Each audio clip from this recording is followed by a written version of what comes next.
The Terra Luna collapse, the $40 billion death spiral. In the spring of 2022, the cryptocurrency world was riding the high of a multi-year bull market, and at the center of the storm stood Terra Luna and its algorithmic stablecoin, Terra UST. Its founder, Do Kwon, was a polarizing figure, often arrogant, fiercely dismissive of critics, and widely regarded as a visionary who was finally solving the problem of decentralized finance. He promised investors that Terra was the future of money, offering an almost unbelievable 20% annual yield on their holdings through the Anchor protocol. To many, it seemed like a risk-free engine of wealth. In reality, it was a ticking time bomb. Unlike traditional stablecoins like USDC or USDT, which are backed by actual cash and liquid assets held in reserve, Terra USD was an algorithmic stablecoin. It relied on a complex mint-and-burn mechanism tied to its volatile sister token, Luna. The idea was simple. If UST fell below its $1 peg, users could burn $1 worth of UST to mint $1 worth of Luna. Theoretically, this arbitrage opportunity would keep the peg stable.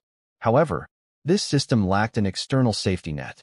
It relied entirely on the market's continued faith in the value of Luna and the stability of the ecosystem.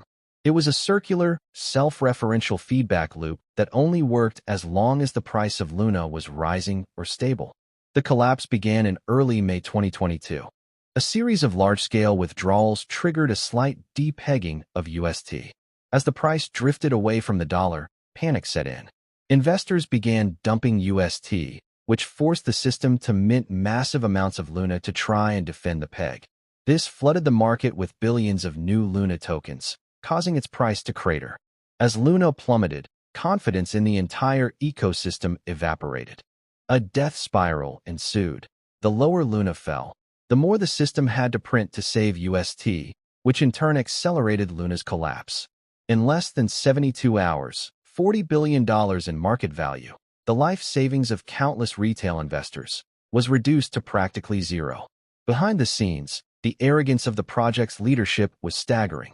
Do Kwon had spent months mocking those who warned that the model was unsustainable, even daring them to bet against him. When the spiral began, the leadership attempted to deploy reserves to stabilize the peg, but it was like trying to put out a forest fire with a cup of water. The fallout was catastrophic. It didn't just kill Terra. It triggered a massive liquidity crunch that shattered trust across the entire crypto market, bankrupting major hedge funds and lending platforms that were heavily over-leveraged on the Terra ecosystem. The fall of Terra Luna was a brutal, definitive lesson in the dangers of yield in the crypto space. It exposed the reality that algorithmic stability is a myth when it isn't backed by tangible assets. It taught the industry that no founder, no matter how charismatic or confident, is a substitute for mathematical and financial reality. Today, the ruins of Terra serve as a monument to what happens when greed and technical hubris override risk management. The billions are gone, the ecosystem is a graveyard, and the lesson is clear. If an investment opportunity sounds too good to be true, it isn't just risky, it's designed to fail.